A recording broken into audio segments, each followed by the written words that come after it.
بيحكي فيلمنا النهاردة عن شاب طلع في رحلة صيد مع القبيلة بتاعته، لكنه للأسف بينفصل عنهم في حادث مأساوي. فيلا بينا نشوف ايه اللي هيحصل معاه، وهل يا ترى هيعرف يرجع لقبيلته تاني ولا لأ. بيبدأ فيلمنا في أوروبا قبل 20,000 سنة من دلوقتي. بنشوف زعيم قبيلة واللي بيبقى اسمه تاو، وهو عامل اختبار لشباب القبيلة عشان ياخد منهم مجموعة تساعده في رحلة الصيد اللي هو هيطلع بيها بعد أسبوع. وبيبقى الاختبار عبارة عن صناعة رمح من الصخور، وبيقدر عدد قليل من الشباب انهم ينجحوا في الاختبار ده. وبيبقى من وسط الشباب دول ابن الزعيم اللي اسمه كيدا. بعد ما بينجح الشباب دول في صناعة الرمح، بيؤمر الزعيم رجالته بضربهم عشان جسمهم يتعود على الألم. وبعد كده بيروح الزعيم يحضن ابنه وبيقول له أتمنى إنك تبقى مكاني في يوم من الأيام. وبالليل بتبدأ ساحرة القبيلة في الصلاة للآلهة عشان تحفظ المحاربين في رحلتهم الصعبة. وبعد كده بيأمر الزعيم كل رجال القبيلة بالنوم علشان هيخرجوا للصيد بكرة. بيقعد الزعيم تاو يتكلم مع مراته في الخيمة، وبتبقى مراته قلقانة وخايفة جدا على ابنها، بس هو بيقول لها إن كده كبر خلاص والمفروض يبدأ يستعد بقى عشان يبقى مكانه في يوم من الأيام. وتاني يوم بيبدأ كل الرجالة اللي في القبيلة بتوديع أهاليهم، وكمان بيودع كيدا أمه وبياخد منها قطعة من القماش. وبعدها بيتحرك الصيادين وبتبدأ رحلتهم الصعبة. بيفضل الصيادين ماشيين طول اليوم، وبالليل بيقعدوا عشان يرتاحوا. وبيبدأ الزعيم تاو يعلم ابنه طريقة إشعال النار. بيقعد كيدا وقت طويل جدا عشان يولع النار، لكنه في النهاية مش بيعرف وبيستسلم. وهنا بيضحك أبوه بيقول له المفروض إنك ما تستسلمش، لأن الاستسلام بيعلم الخوف والجبن. وتاني يوم الفجر بيكمل الصيادين رحلتهم. في الطريق بيلاحظ كيدا إن في صيادين تانيين جايين ناحيتهم، فبيخاف لا يكونوا من قبيلة معادية، لكنه بيطلع غلطان. وده لأن زعيم الصيادين دول يبقى صديق الزعيم تاو من سنين طويلة واسمه أكسي. وبيعرف تاو كيدا ابنه على أكسي، بس لما بيشوف أكسي كيدا بيحزن، وده لأنه بيفتكر ابنه اللي مات في الشتاء اللي فات. وبعد كده بتكمل القبيلتين رحلتهم مع بعض في الطريق المقدس، وده لأنهم متعودين يصطادوا مع بعض كل سنة. بيقول الزعيم تاو لابنه إن الطريق اللي هم ماشيين عليه ده اسمه الطريق المقدس، وده لأن أسلافهم مشوا عليه قبل كده ووضعوا علامات كبيرة من الحجارة عشان تساعدهم في الوصول لمراعي الصيد. وبيعرفوا كمان إن العلامات دي هي اللي هتساعد زعيم القبيلة في الرجوع لقبيلته مرة تانية. وفي طريقهم بيلاقوا خنزير بري وبيقدروا إنهم يصطادوه بسهولة، بس بيطلب الزعيم تاو من ابنه كيدا إن يقتل الخنزير ده بإيده عشان قلبه يموت وما يخافش من الدم والقتل بعد كده. وبيقول له احنا بنعمل كده عشان نساعد قابلتنا في النجاة من الشتاء العظيم. بس كيدا مش بيقدر إنه يقتل الخنزير، وفي اللحظة دي بيتعصب أبوه وبيقتل هو الخنزير مكانه. وبعدها بيقول له الحياة للأقوياء، وعشان يبقى قوي لازم يموت قلبه ويستعد إنه يعمل أي حاجة في سبيل إنه يعيش.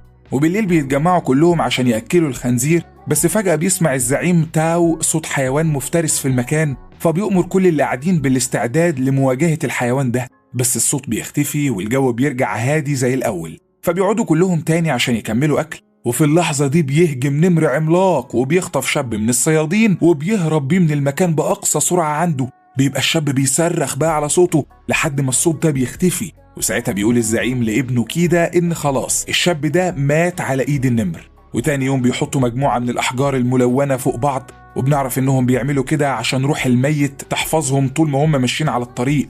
وبعد كده بيكملوا طريقهم، بس كيدا بيبقى مصدوم وحزين على صاحبه اللي مات. وبتفضل المجموعة ماشية في طريقها الأيام لحد ما بيوصلوا الكهف، فبيقرروا إنهم يرتاحوا في الكهف ده شوية من تعب المشوار وبعدها يكملوا رحلتهم. وهناك بيرسم تاو خريطة نجمية على دراع ابنه كيدا، وبيقول له إن الرسمة دي هي اللي هتعرفه طريقه في الليل. وبعد كده بيطلع الاتنين يقعدوا بره الكهف وبيشوفوا قطيع من الذئاب، فبيشاور الزعيم تاو على زعيم الذئاب وبيقول لابنه إن الذئاب دي قريبة من البشر في التفكير وفي الطباع، وده لأن زعيم القطيع بيسهر دايما على حماية ورعاية أفراد قطيعه، وممكن كمان إنه يضحي بنفسه في سبيل حمايتهم والدفاع عنهم. وده بالظبط زي ما زعيم القبيلة بيعمل. وبيطلب تاو من كيدا ابنه إنه يبقى زي الذئاب، قوي وشجاع ومضحي عشان يقدر في يوم من الأيام يبقى زعيم القبيلة بتاعتهم.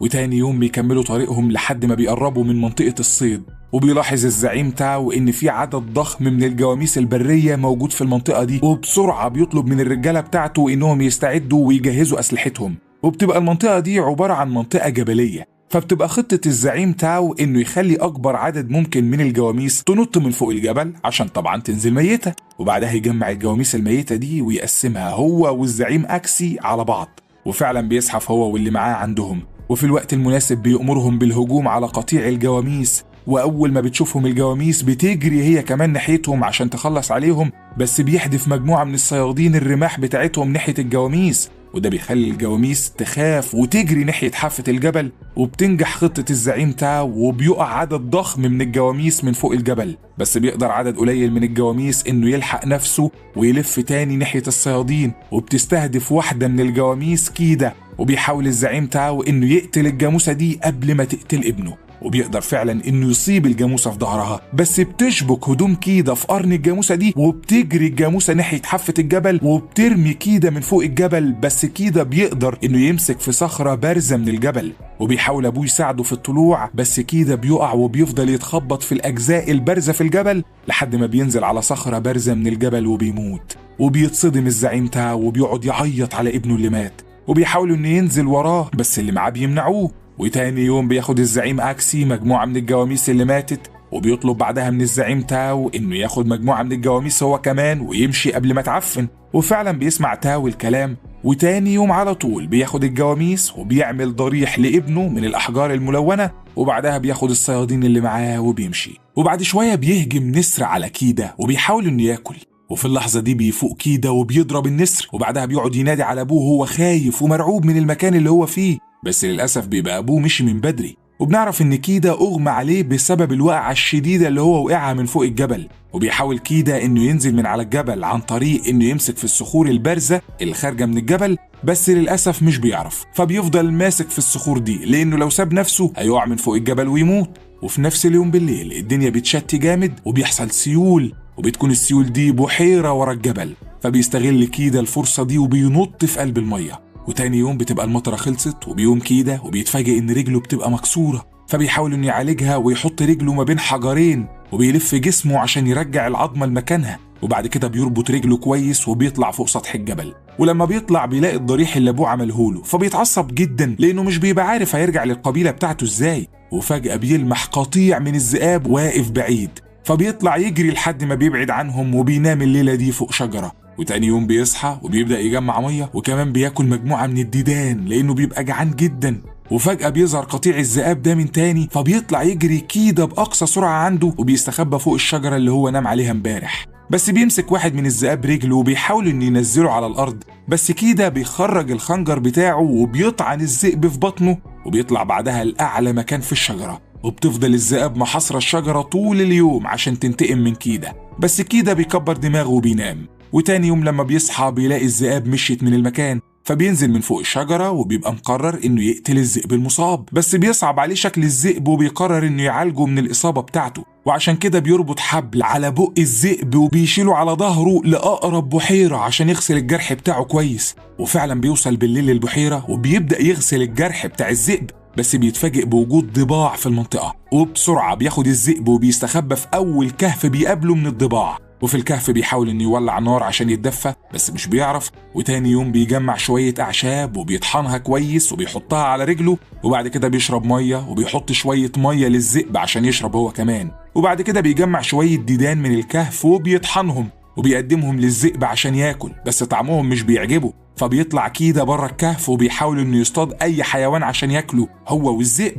وبعد محاولات كتير بيقدر انه يصطاد أرنب، وبياخده وبيرجع على الكهف وبيحاول انه يولع نار من تاني، وفعلا بيقدر المرة دي انه ينجح. وبيقعد بالليل يشوي في الأرنب وبياكل هو والذئب وهم فرحانين لان دي اول وجبة نظيفة ياكلوها من فترة طويلة. وبعد كده بيقعد كيدا يتكلم مع الذئب طول الليل عن أهله والقبيلة بتاعته، وبيقول له أنا نفسي أشوف أبويا تاني. وتاني يوم الصبح بيجهز كيدا حاجته وبيطلب من الذئب انه يمشي ويسيبه، بس الذئب بيفضل قاعد ومش بيبقى عايز يتحرك، فبيتحرك هو وبيسيبه قاعد، بس الذئب بيفضل ماشي وراه في كل حتة لحد ما بيقرر كيدا انه يحتفظ بالذئب معاه. وفي طريقهم بيشوفوا الاتنين مجموعة من الخنازير البرية، فبيهجم الذئب على المجموعة دي وبيحاول انه يصطاد واحد منهم، بس ولا هو بيعرف ولا حتى كيدا بيعرف يقتل الخنزير اللي كان جاي ناحيته.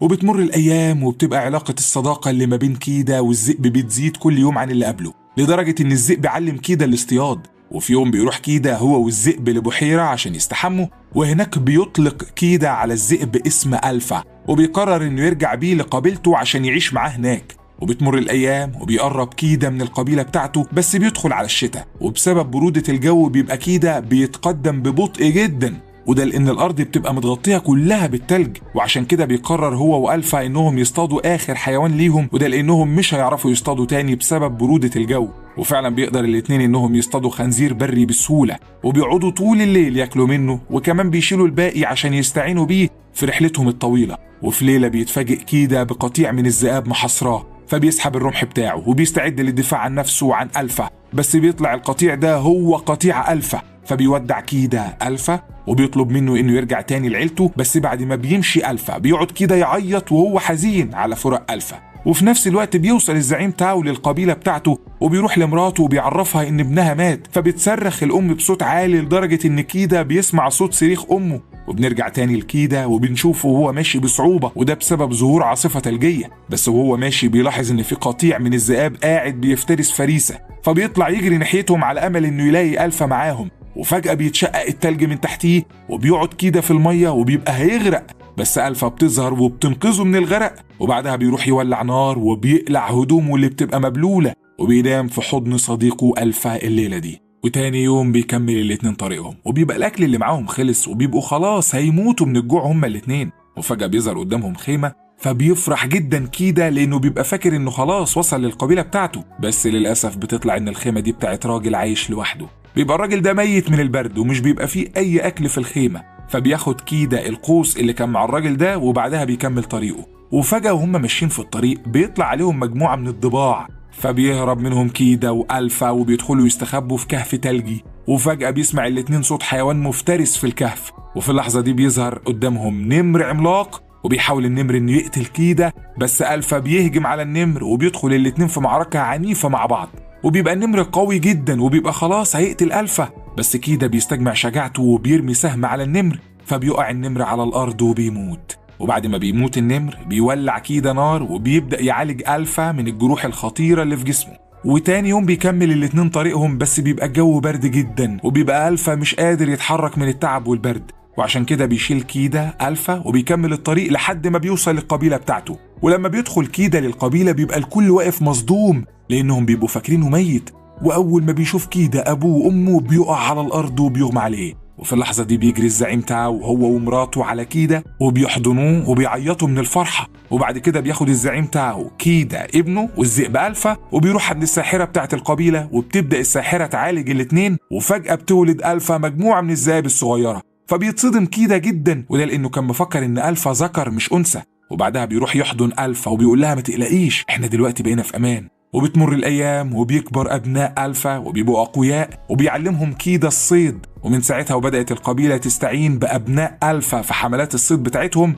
وكمان اتخذوا الذئب شعار ليهم. وبيخلص فيلمنا على كده. في النهاية لو عجبك فيلم النهاردة ما تنساش تشترك في القناة وتفعل التنبيهات عشان لسه عندنا ملخصات نارية. أشوفكم الحلقة الجاية. سلام.